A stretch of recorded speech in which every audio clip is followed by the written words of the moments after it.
はい、始まった。はい、始まりました。こんにちは。バドミントンの40代シニア、土井です。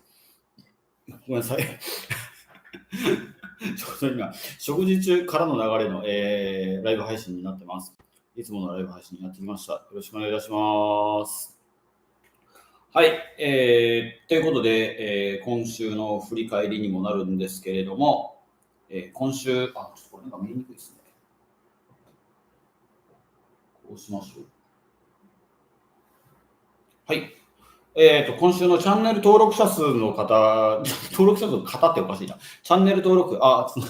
つくんくさん。お疲れ様です。乾杯。お疲れ様です。乾杯。はい。ありがとうございます。お疲れ様です。まだ乾杯はちょっとあれなんですけど、乾杯。お疲れ様です。ちょっと飲んでる感じですね、今。つながんさん、久しぶりに先週末、バドミントンでお会いできて嬉しかったです。国広さん、早いうちに青党のやつ取りに行きたいなと思っているので、ぜひよろしくお願いいたします。先週から今週にかけてチャンネル登録者数、チャンネル登録を新たにしてくれたひろともさん、こんばんは。こんばんは、どうもです。チャンネル登録を新たにしてくれた、ちょっと待って、一旦この話をこう。ぐちゃぐちゃしてるな。はい、今日もいろいろこう、語ってはいるんですけど、語ってはいくんですけど、ちょいちょいなんかコメントいただいたりとかしたら、その内容とはまたちょっと違うところの話とかもしていきたいと思いますので、ぜひぜひ最後まで見ていってください。よろしくお願いいたします。で、チャンネル登録をしていただいた皆さんが、前週から今週は、6人の方に新たにしていただきました。7人の方に新たにしていただきました。ありがとうございます。先週の配信では、600人、ギリギリのところ、ちょうどギリギリのところで、やってたんですけど、そこから1人減りまして、そして1人減ったところから、今日まで606人まで増えたので、合計7人というふうになりました。で、ちなみに606人目は、私が高校時代にとても憧れていたバドミントンの先輩、強豪校の先輩が今日 LINE いただきまして、606番目の LINE、チャンネル登録させていただきました。よろしくお願いします。ということで、いただきました。先輩、ありがとうございます。ということで、このチャンネルは、お互いが高め合って、そして、レベルアップができるようなチャンネルにしていきたいということで、私は皆さんからいただいたチャンネル登録、いいね、コメントをもう励みに頑張って結果を出す。そういう姿をお届けしていって、皆さんのモチベーションになってもらえたらありがたいです。でそういう相乗反応を作っていって、お互いがバドミントンに、日々の生活にモチベーションアップになるようなチャンネルにしていきたいと思いますので、よろしくお願いします。ぜひぜひよろしくお願いします。このライブ配信も8月の半ばから後半ぐらいですかね、始めていきました。その時はちょうどチャンネル登録500人達成しましたってところからの、ほぼほぼスタートからの、100人プラスで606人までなりました。そんなに急激にわーって上がるようなチャンネルではないです。ないです。だけど、そういう地道さが自分らしくていいなと思います。このトトスは亀です。トトスを作ってくれた韓国の韓国の社長はトトスは亀です。タートル、オブジェクト、トレーニング、オブテイン、スポーツっていう亀のように目的を持って取り組んでいけば、目的を持ってトレーニングを積めば目的は達成される。そんな確か意味だったと思います。それがスポーツだっていう、ちょっとこじつけみたいなやつなんですけど、それでトトスっていう意味です。なので、少しずつでも亀のように動いていって、少しずつチャンネル登録、再生回数も増えていって、ゆくゆくはチャンネルが大きいものになればいいかなと思って、これからも運営していきたいと思います。よろしくお願いいたします。はい。いきなりこっち向いたな。ということで、とりあえずまずは一杯乾杯していきましょう。今日は、今すでに飲んでるんですけど、よくここに置いてあるやつで、こちらですね。イオンのトップバリューの、ビールになります。ビールじゃないです。本当はビールじゃないです。これ今までは第3のビールで売られてたんですよ。だから一缶あたり何十円忘れた。70何円とかだったのかな。で、それから今年のいつぐらいからかな。ちょっと覚えてないけど、今年のいつからか第3のビールから第2のビールに格上げされて若干値上がりしたってやつなんですよ。若干の値上がり100円ぐらいなんですけど、美味しいんですよ。で、トップバリューのビール3種類あるんですけど、3種類あって、その中でもこれが一番やっぱ売れてるみたいです。よくお店に行って、大体売れてるのこれです、一番。なんで、すごいおすすめです。自分もこれがなんか一番美味しいなと思って飲んでます。ということで、まずは一杯いきましょう。なんか今日はいつもテンションは違うんですけど、今日はこんなテンションです。なんかちょっとせかせかしてるノリ、暑いっていうかせかせかしてるノリになってます。ということで、今週の半ば、皆さんお疲れ様でした。今日もぜひぜひ最後までお付き合いください。よろしくお願いします。乾杯。う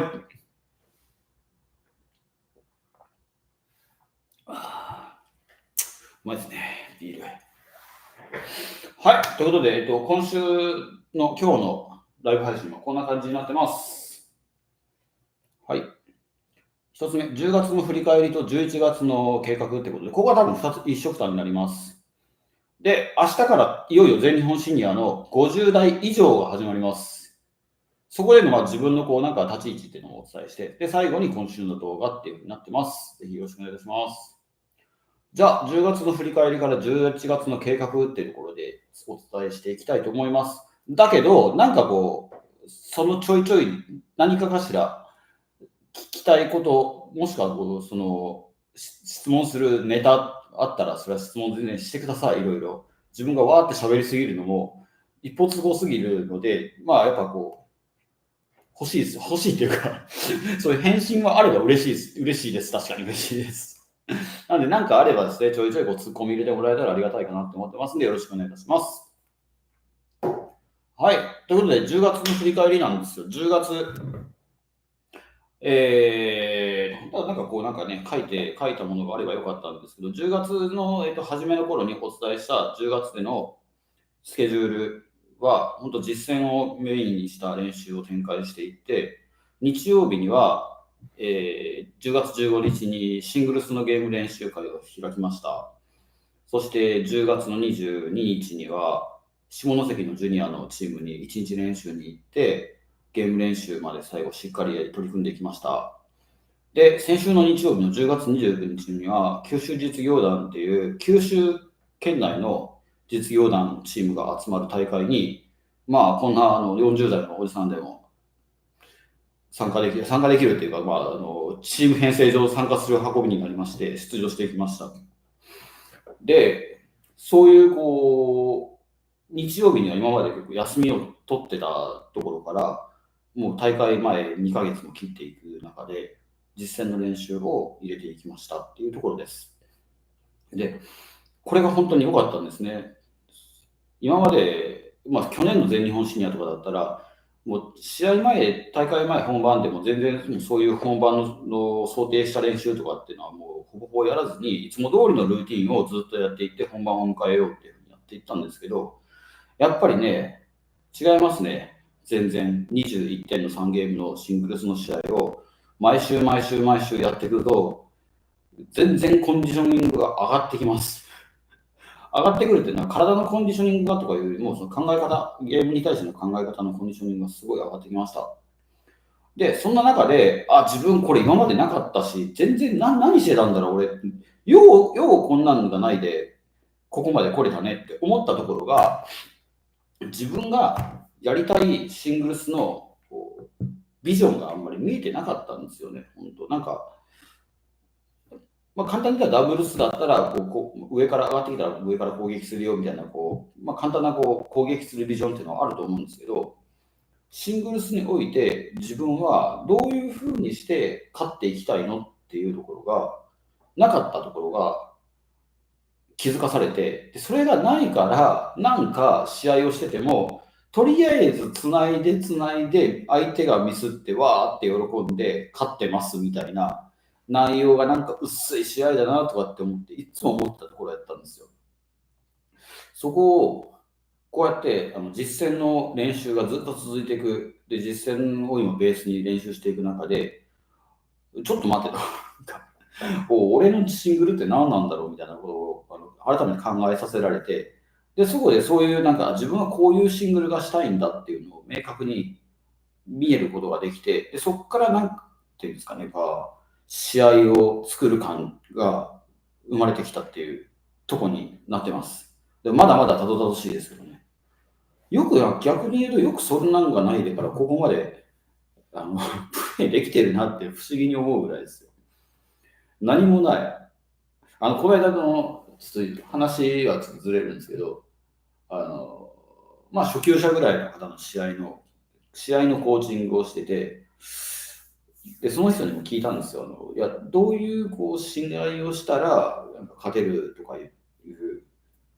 ビジョン、自分のどんなプレーがしたいっていうビジョンってありますかって。いや、特になくって、とりあえずつないでたら勝つと思ってますとかって言ったんですけど、それ俺と一緒だなと思って、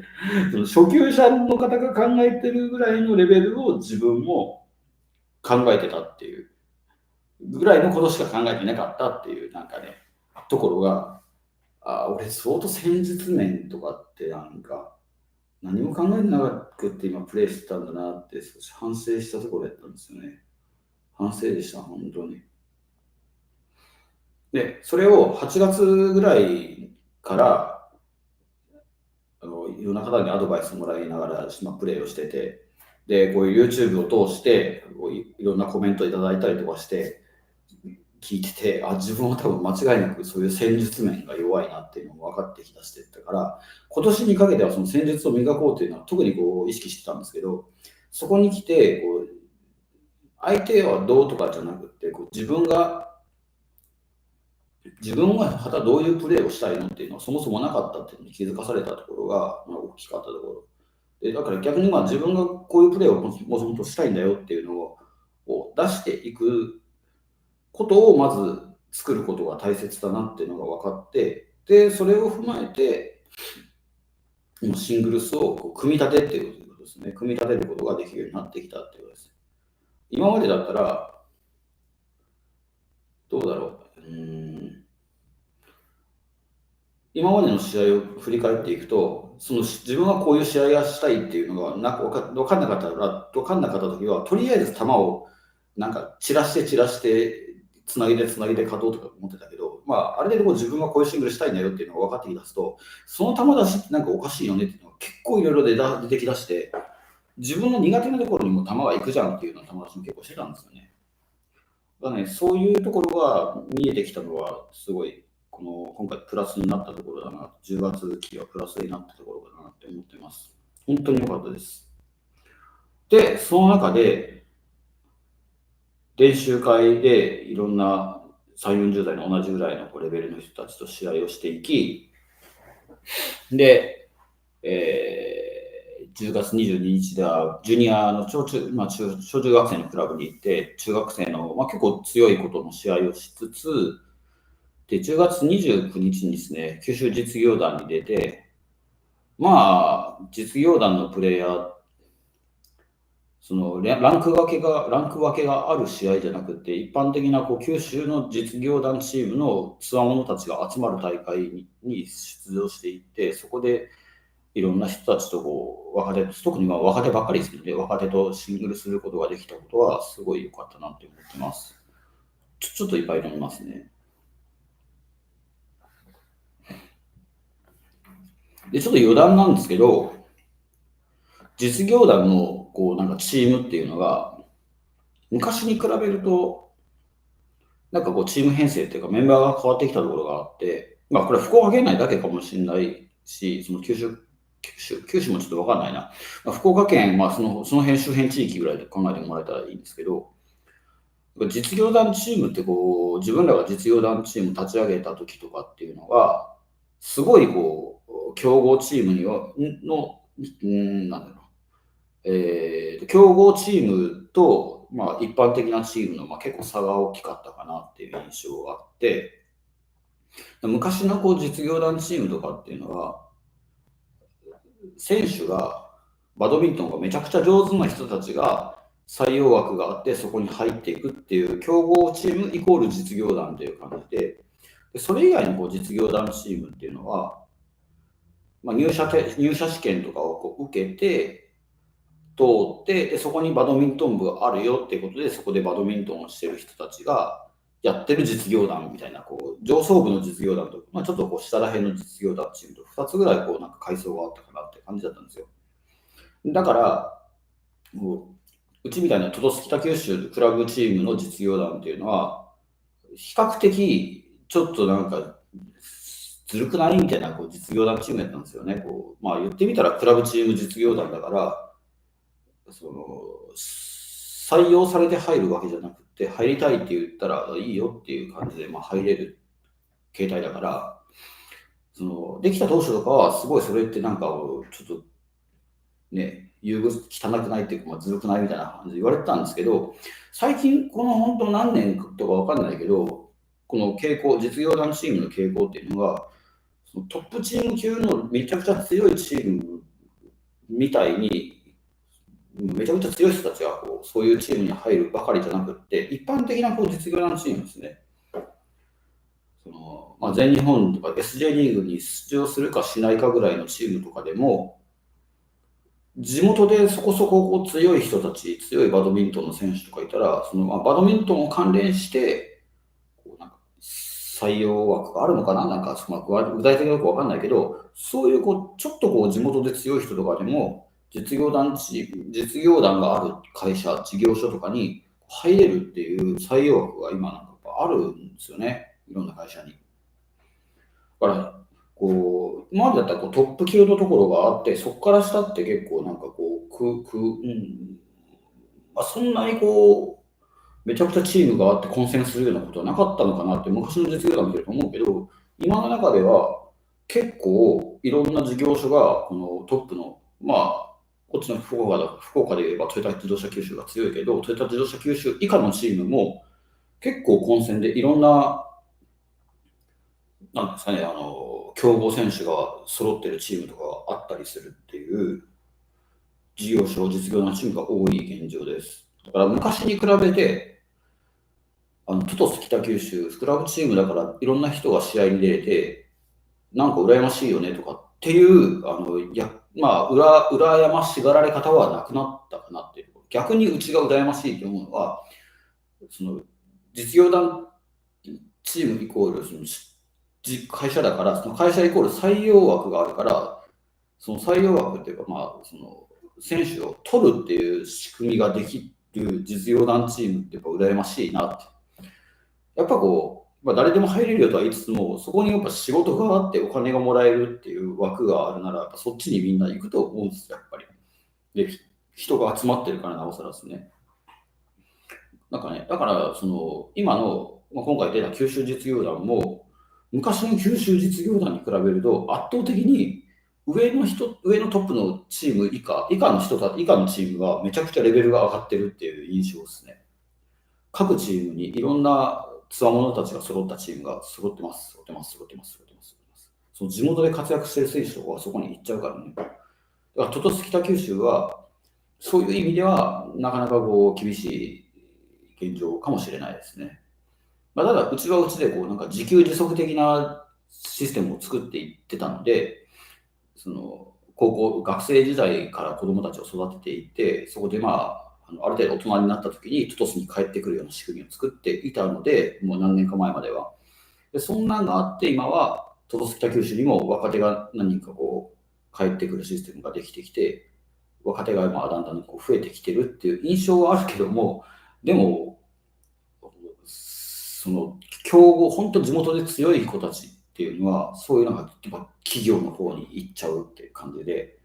トトス北九州は昔に比べる、トトス北九州とか、クラブチーム形態の実業団チームも、昔ほど、この福岡県に至っては、そんなになんか恵まれてるっていう感じじゃないっていうふうに、お伝えしてきたんですけど、余談です。これは余談です。なので、今回自分も九州実業団を出場していって、若手の人たちとも試合していったんですよ。試合して行ってきましたよ、本当。きつかったですね。その試合に九州実業団に出てた40代の人っていうのは、おそらくは自分と、で、一緒のチームの部長さんと、他の事業所のチームの自分の後輩、41歳ぐらいの後輩と、で、役所に勤めてる役所のチームの自分の先輩と、この4人ぐらいが40代で、あとみんな大体もう20代から、まあ言うて30代ぐらいの人たちばかりです。ほぼほぼ20代メインなんです。だけど、こう今までその若い人たちの試合とかっていうのを、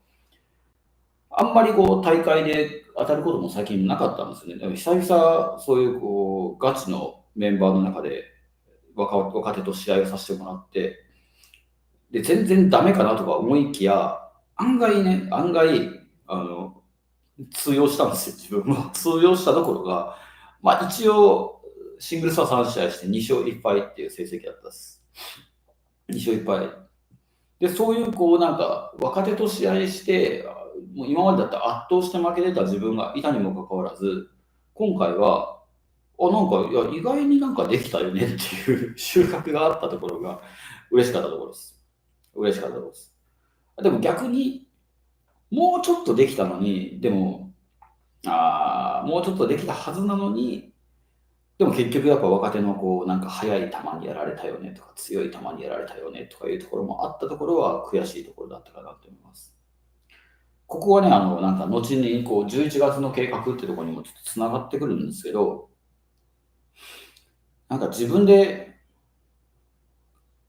線引きしちゃダメですね。自分でこう、こいつとは勝てない、こいつには勝てるとかっていうふうに線引きしちゃダメですね。若手だから勝てないとか、年配の人だから俺は勝つとか、でそういうふうに線引きしちゃダメですねって、なんかね、思ったところやったですね。そうなんですよ。で、野心なんですよ。まあ、振り返ると、この11月の計画っていうところは、まあ、結構一緒の内容なんで、ちょっと今まとめてちょっと話していくところになるんですけど、先週のこのライブ配信終わった後に、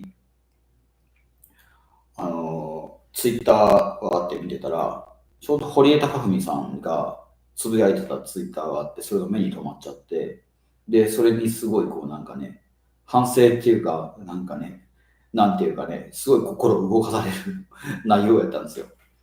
で、それが、あの、まあ、北九州下関フェニックスっていう野球チームがあって、独立リーグの。で、多分この文面から察するに、その独立リーグの北九州下関フェニックスの選手がドラフト会議にこうなんか挙げられたらしくって、プロにこうなるみたいな話になったみたいなんですよね。きっとね。本当かどうかわかんないですけど、まあ、その文面からは察する。で、そうなって、北九州下関フェニックスからプロ野球選手誕生なんかすごいことだな、みたいな感じになるじゃないですか。で、そういうふうにすごいことなんだよね、みたいなふうに思ってるのかなと思いきや、まあ、オーナーの堀江さんからすると、いや、それすごいことじゃなくって、ちょっと待ってね、一回見よう、一回見よう。これは結構大切。ですね。それに対してはもう敗北感しかないっていうことをツイートで語ってるんですよ。で敗北感しかなくって、リーグとそのリーグっていうのが九州アジアリーグですね。九州アジアリーグと球団を盛り上げて逆に NPB から選手を根こそぎ獲得できるようになりたいです。独立リーグの方にやりたいですっていうことをツイートで語ってたんですよ。でそれ聞いたときにはさすがだな、やっぱ堀江さんさすがだなってやっぱ思ったところがあって、だから自分らこの若い頃ってこの IT バブルの人たちが活躍してた時代をもろにこう見てる時代だったから、堀江さんだの、孫さんだの、三木谷さんだのがわーって活躍してたのを見てたのに心動かされた世代のもんなんですけど、なんかね、そうやって今でもそうやって、まあ普通に考えたら独立リーグからプロにがあるってすげえじゃんって思うところを逆に、いやいや敗北感しかないですよ。なんならそのうち NPB から独立リーグの方に選手流れるようにしますよっていうふうに発想しているところが、なんかすごいこう響いたんですね、心に。すげえな。じゃあ俺は何なんだ、なんか、プロ野球って結構壮大な世界じゃないですか。壮大な世界でもうそうやってひっくり返そうぜぐらいのこと思ってるのに、じゃあ俺何なのって思ったんですよ、本当に。じゃあ俺何なのっていうのが、例えば全日本シニアの組み合わせ見たときに、ここまでかなとか、無難に行ってここまでかなみたいなことを考えてしまってる自分、マジなんなんって思ったんですよ。全日本シニアにも限らずですけどね、こういろんな局面において、ゲーム練習するなり、この人と練習するとかなった時に、この人としたらかなわねえなとか、この人としたら勝つかなとかっていうふうに、ただパッて対戦相手見て、そういうふうに考えてる俺って何なんだろうっていう、すごいこうなんかね、反省したところでした。昔はね、そんな思いもあったんですよ。そんな思いがあったからこうやってバドミントン仕事してるわけだけど、やっぱね、昔はね、高校時代とか、20歳前後の頃とか、バドミントン頑張ってる時とかっていう、バドミントン、頑張りも頑張ってるか、バドミントンに対して、周りが見えない中でも頑張って一生懸命やってて、ああなりたい、こうなりたいとかって思ってた時って、相手がどうであれ、誰であれ、勝ちに行くぞぐらいのノリで、一生懸命やってたんですよ。で、その時って。で、実際に目上の人に勝ったこともあったし、高校時代とかだったら、この人にどういう分勝つのみたいな人に勝ったし、勝てなくても、いい勝負をしたって、実業団のすごい強い、ベスト電機の強い選手といい勝負したっていうのは、今、ハッと思い浮かんだけど、そういう試合もあったんですよ。だけど、なんか年を取るにつれて、現実っていうのが見えてくるから、なんかこう、対戦する人とすると、強い人と対戦すると、勝てないんだろうなとかって思いながら試合をしている自分がいるっていうのが、すごい嫌っていうか、恥ずかしい。特に先週のなんかね、ライブ配信っていうのは、ちょっとこう辛口なことも言ってた頃もあって、そんな辛口なことを言ってるのに、自分も全然ダメダメの甘々じゃねえかって思ったりしたんですよ。それがね、すげえ反省するところになったんですよね。で、ちょっとこの8月、8月じゃない、先週のこの堀江貴文さんのツイートを見ていて、すごい自分がこう、まだまだダメなやつだなとかって思ったりしたところから、もう一回そういうこう野心を持った気持ちになるところで、なんか野心っていう言葉がはって思い浮かんで、今回のライブ配信のタイトルにも入れてるんですけど、野心なんですよね。そうなんです。野心を持って取り組みたい。今、その現状に満足してる俺じゃねえと。このポジションでいいと思ってないから全日本シニア出てるのに、なんか今のポジションでなんか安定して、で、チャンネル登録者数もそこそこあって、YouTube もそこそこ受けてて、それで満足してる俺でいいのかみたいなところなんですよね。じゃねえだろうと。やろうぜって。下から這い上がっていくその姿を YouTube でお届けできたらいいじゃないって。ただ、こう YouTube で一生懸命頑張ってるプレーを、ね、一生懸命頑張ってる姿とか、きつい練習取り組んでる姿だけに共感してもらってるっていうところだけじゃなく、最終的にその結果がついてきて、こういう、もともとは一般的な市民プレイヤーの自分が全日本シニアで上の方まで勝ち上がっていけるような、そういうストーリーをこの YouTube でお届けしていきたいなっていうのは、この時なんかね、思ったところやったんですよ。今のきつい練習とか、なんかめちゃくちゃ激しい取り組みとかで共感してもらってるところにだけに、なんか甘えてる自分がすごい嫌っていうか、恥ずかしいっていうか、そこでとどまってる自分って何なんっていう、全然成長していく風じゃないだろうっていう、思えたところでしたね、これがね。これが10月のこの振り返りっていうところと、11月の計画ってところにつながっていきます。だから今、やりたいことっていうのは、その11月の全日本シニアで、もちろん1回戦も大切だし、2回戦も大切だけど、もう勝って、で、3回戦目で当たるシード選手、去年のベスト4の選手ですね、に、行っちゃおうぜって、行っちゃおうぜっていうところを、こう、お届けしていきたいなっていう熱い思いを持って今取り組んでるってところです。取り組んでる。そう。で、11月は、このまず野心っていうところが、自分にとってのキーワードになってきます。そうなんです。ちょっと今熱い語りになりましたけど、野心です。で、自分ってもともとそういう野心があったから、ここまでのことをやってこれてたのに、案外この何年か、2、3年、1、2年、コロナ期間中を経て今に至るまで、ある程度なんかバドミントン、なんだろう、生活環境が少し整ったところもあって、落ち着いた自分もいたんですけど、昔は、そのバドミントンが全然できない現状から、そのバドミントンを仕事にするっていうところだとか、実業団のベスト電機に入りたいとかいうところだとか、結構下の方から上を見上げて生活していってたところが多くて、そういう時って、すごいもうね、もう今みたいなこのにこやかな顔じゃなくて、ギラギラした目つきで怖い顔立ちで、なんかね、毎日毎日と過ごしていってた時でしたね。で、その時って、前のライブ配信でもお伝えしたけど、すごい仕事も忙しくって、もう、ちょっとさっきも行かない中で仕事しながら、交通事故も2回続けて起こしてとかって、そんな、なんかバタバタした時もそうしてたんですけど、でそういうなんかね、ギラギラした時があって、で、バドミントンをこうやって職業にするっていう夢を叶えていくっていうことができたわけですよ。で、そういう自分があるからこそ、その仕事がとかもっと壮大な夢っていうよりも、自分のバドミントンに関してでも同じように頑張っていけるじゃない。コメントいただいてました。結果も大事だけども人間性だと思います。人間性。そうですね、人間性ですよね。結果も大事。確かにです。そうなんです。これちょっとどういう、もうちょっと国藤さん、もうちょっとなんか詳しく書いてほしいです。これどういうことですか、これ。そうそうそう。人間性、確かにですね、今の方が人間性はいいですよ、でも。そう言われると。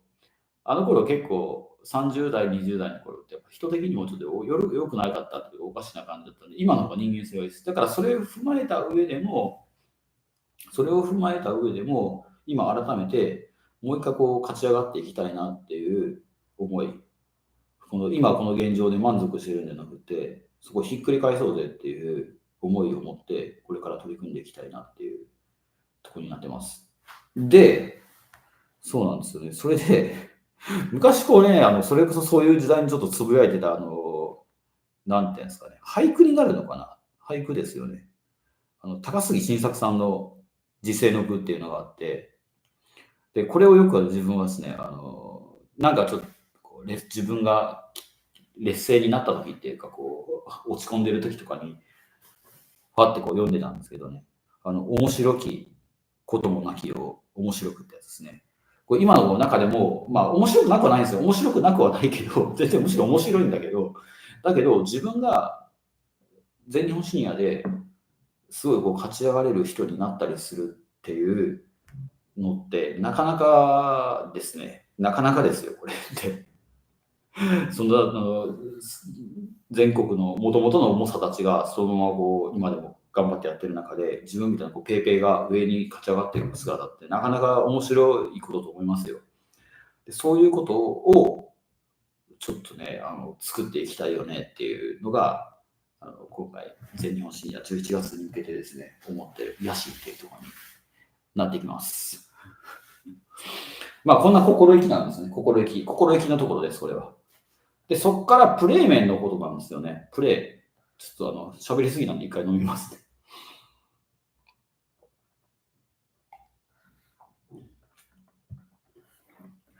そう。プレーもそうなんですけどね。なんかこの辺のことぐちぐち言いたくなるな。なんかそう、チャレンジしていきたいですね。で、周りの人たちもすごいチャレンジしていくことに対して応援してくださる方々、温かく教えてくださる方々、そして自分を見て、自分も全国大会出ようとか言って、活動の幅を広げていく方々、たくさんいますね。でそういうなんかモチベーションがあって、こうやって今があるっていうのももちろん嬉しいことだと思います。で、この11月をですね、こういう野心を持って、さらに上の人たちにも向かって戦っていこう、試合を望んでいこう。一矢報いる。一矢報いるはちょっと言葉は弱いですね。勝つぞっていうノリで、これから11月やろうっていうことなんですけど、実はこの10月の大会で、九州実業団で、先週の日曜日の試合で腰をちょっと痛めてしまって、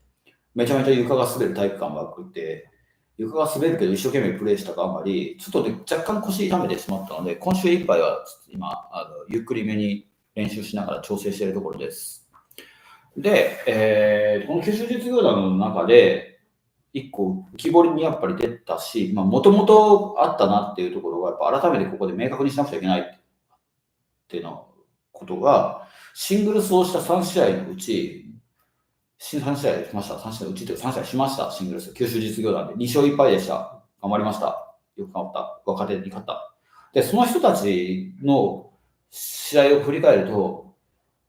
この2人の人だかな、これがすごいね、苦手だったんですよ。苦手なプレースタイルだったんですよ。で、この人たちって一体バックグラウンド何なんだろうって思って、振り返って、ネットで検索していったんですよ、名前を。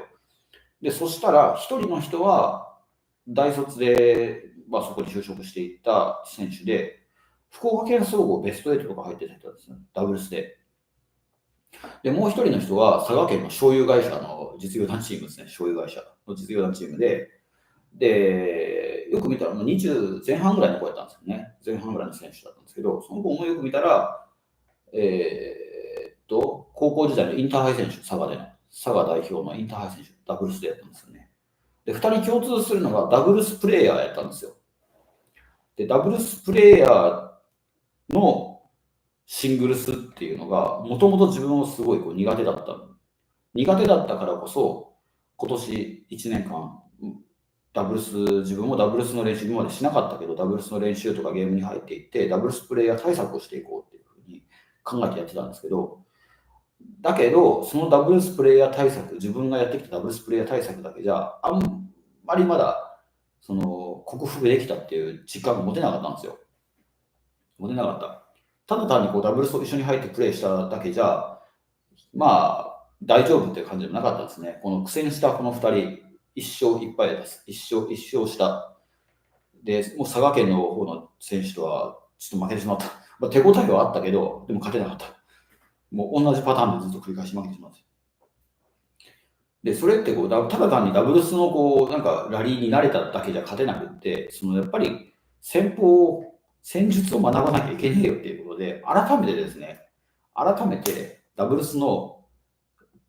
プレイヤー的シングルス選手ってどう戦ったらいいんだろうっていうのを勉強していった教科書は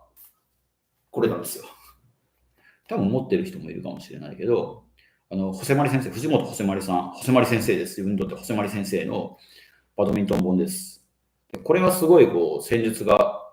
いろいろ、なんか実践的なバドミントンの教科書になってますね。これはすごいおすすめです。で、その中にもダブルスプレーヤー選手対策っていうのをシングルスのね、選手の人書いてたりもしてました。で、これをもとに、なるほどっていうのもあって、ちなみに、細丸先生のサインとかも入ってます。で、それとは別に、自分の動画を見てもらってる SJ リーグに、SJ1 の方にですね、所属しているチームの選手の方にも、今一度うちとご相談して、すみません、ちょっと教えてください。ダブルス的プレイヤー選手とのシングルス、どういうふうにラリー作っていったらいいんですか教えてもらって、で、それをもとに、教えてもらったことをもとに、で、そのホセマリ先生のこの教科書に載ってるやつのもとに、これから当日を迎えるまでにダブルスプレイヤー対策っていうのを練習していこうと思ってます。具体的には、ダブルス的プレーをするシングルスの選手、トトスの中にもいるので、それにも相手してもらいながら、実際に教科書に載っていることと、アドバイスもらったことを踏まえて、ラリーを作っていく。実際、それを想定してラリーを作っていくっていうところを、これからちょっと練習していこうかなっていうふうに思っているところです。そう、ダブルスプレイヤーっていうのはですね、苦手だったんですね。そしてスマッシャーとかですかね、めちゃくちゃスマッシュが速い若手とかですね、めっちゃ苦手だったですね。で、ここがまず、戦術的なところでの、11月の計画になって、自分がこれからやっていくところになります。で、もう一個が、これが今週の動画にもつながってくるんですけど、技術課題も若干ですね、技術の調整がいるので、そこがやっていきたいところがあって、そこがしっかり球を当てようっていうところです。この間の10月の練習でメンバーのコーチかな、チームのコーチのメンバーからちょっと言われたんです。言われてちょっと自分も、マジか、俺そんなプレーの癖があったんだって自分でもちょっと気づかなかったけど、振り返ればそうだなって思ったから、土井さん、面基本的に球切って入れてますもんねみたいな話になったんですよ。で、切ってっていうのが、こうしっかり当てるんじゃなくて、こう当てたりとか、こう当てたりとか、こう当てたりとかって、綺麗にこう当ててないからっていうところだったんですよね。だからこう球が不安定になったりする、ミスが多くなるっていうところの原因もそこが一つあるんだなっていうのを、指摘されたところでした。で、それを解消するための練習として、こう2対1の練習をしていったっていう動画を撮っていったっていうところです。ここにもすでに映っちゃうけど。そうなんです。で、今、その技術課題の中でしっかりこう、今やっていきたいのが、結局試合に直結するんですよね。しっかり当てて、しっかり打ち返すっていうところ。特に押された時とかですよね。追い込まれた時とか、ね。でそういう時とかに、面こう、なんか斜めったりとか、綺麗に当たってないとかってなったりしないように使い方とかを、一個一個こう、なんか丁寧に作っていってるっていうところになります。と、もう一個かな。技術課題、ネット前のヘアピン数のネット前の位置とレシーブの位置。ここを技術課題として、できるだけネットを早く触っていける自分を作る。対戦相手によりけりですけど、そうやって速いタッチを使わなきゃいけない場面がやっぱ多いと思う中で、自分のタッチはめちゃくちゃ遅いっていうところだったので、そこはこれからやっていこうかなっていうふうに思っているところです。これが11月の、自分の計画になります。野心を持ってプレー、対戦相手に取り組むこと、そして技術課題はしっかり当てていって、タッチを速くっていうところをこれからやっていこうかなっていうふうに思ってます。でも野心とかって言うと、すごいやから感があったりするんですけど、九州実業団の試合の時って、久しぶりですね、久しぶりとか、あれかな、久しぶりでもないな。試合しながら感謝の気持ちが芽生えるっていうのがなかなか良かったところと思います。試合をしていって、対戦相手ももちろん感謝の気持ちって出るし、チームメイトからも、チームメイトにはこういう機会を与えてもらえたっていう感謝の気持ちを持って伝えること、プレーをする、そういう流れに気持ちになったりとかして、そういうのはね、すごい自分はいい時のコンディションの自分って、その感謝の気持ちとか出てくるんですよ。でそういうのが今回大会出てます。よかったなと思います。だから終わった後、試合がちょうど終わった後に、自然に、なんですかね、アピールするわけでも自然に終わった後に手を合わせてありがとうございました、ありがとうございました、ありがとうございました、みたいなことをできた自分がすごい良かったなと思います。野心とか言いつつも、そう野心って言うとすごい荒くれ感があるけど、じゃないです。ちゃんとそういう気持ちを持って、感謝する気持ちを持って取り組んでいく。ここはしっかり外さずに、持ち続けていきたいところと思ってます。はい、ということで、ちょっと長くなりましたけども、最後の2つ目。で、明日から全日本シニア始まります。50代以上が始まります。ちょっと一回見ましてください。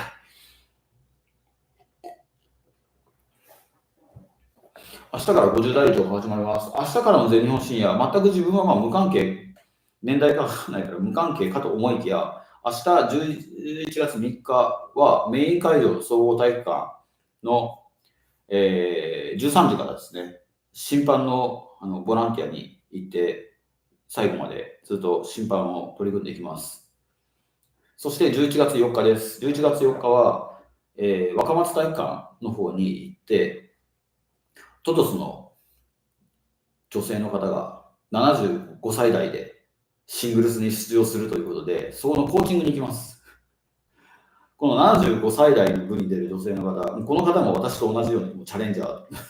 チャレンジャーです。バドミントンを始めて10年ぐらいですね。トドスでバドミントンを始めました。10年前に初心者教室でバドミントンを始めました。69歳の時ですね。そこから今年10年目、バドミントンを始めて10年目。その方は、バドミントンする前に何もスポーツしないのよとか言っておきながらも、登山とかをする人だったので、すごい脚力がある。走れるし、動けるし、縄跳びしてって言ったら縄跳びしたら、全然若い人たちよりも飛べるしっていう79歳の女性なんですけど、でその方に、5年前、4年前ぐらいかな、全日本シニアってこういう大会があるんですけど、どうですかっていうのをお勧めしていって、そこから2019年からの出場している方になります。なかなか今まで私と会場が別になったりして、試合をしっかり見てコーチングすることもできなかったんですけど、今回はもう地元ということで、もうね、その方が活躍する姿をぜひともサポートしたいというところで、今回コーチングする運びになりました。そうです。優勝するかどうかちょっとわかんないけど、でも、その初めて10年のシニアの方でもシングルス出場していて、多分活躍しますよ。間違いなく活躍します。活躍できるっていう、そういう報告もしていきたいなっていうふうに思ってます。今日もですね、小中学生の子供たちを相手にシングルス何ゲームしたんだ ?1、2、3、4、5、6ゲームしてます。79歳の女性、シングルス6ゲームしてます。いや、ありえないですよね。全然それでも無理をしない人だから、動けるけど無理をしない人だから、そこまできつくなさそうにしているところが、だからこそできる話ですよね。で、小学生でもジュニアクラブに所属している小学生とかで、やっぱ球回しが上手な子とかも試合できたから、すごいね、実践的な練習になりましたね。今回は本当、今までまだ全日本シニアで勝ってないので、初戦突破してないので、今回こそはっていう思いが多分あると思います。今までもなかなか惜しいところまで行ってるので、今回は自分もベンチについて応援しながら、ちょいちょいアドバイス出しながら、初勝利に向けて頑張っていきたいと思います。なので、11月3日は総合体育館、11月4日は若松体育館、若松体育館の午前中かな。11月3日の方は昼からずっと私いますので、もしこの動画を見て、土井さんだと、土井シニアバドミントンプレイヤーだと言ってもらえるとすごい嬉しいので、よかったら声かけてください。よろしくお願いいたします。はい。ということで、今週の動画もさっきお伝えした通りですね、コーチの方から教えていただきながら練習していった2対1のそういう技術系と言いつつも実践系にもなるかなの動画になります。しっかり当てていくっていうことが大切なのと、体勢が崩れた時に球を浮かさずに入れれるかっていうところとか、でそういうところを、コーチのやってる姿と、自分を比較していって、どうなんみたいなところをお伝えしていけたらいいかなっていうふうに思ってますので、ぜひぜひまた見てください。606人の皆さん、そして登録していない皆さん、よろしくお願いいたします。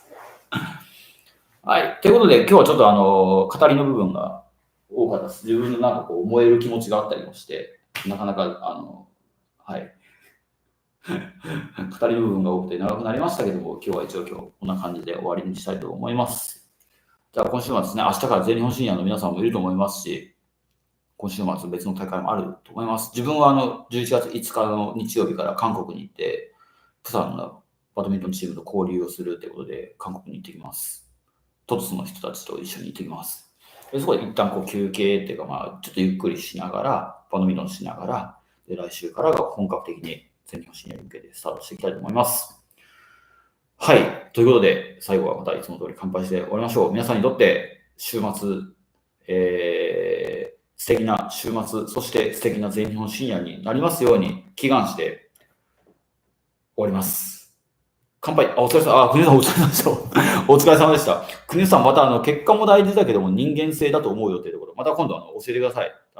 無印のトラックの中で、そしてラーメン屋でよろしくお願いいたします。じゃあ今日もいつもありがとうございました。また来週もよろしくお願いいたします。乾杯。ありがとうございました。では、ありがとうございました。失礼します。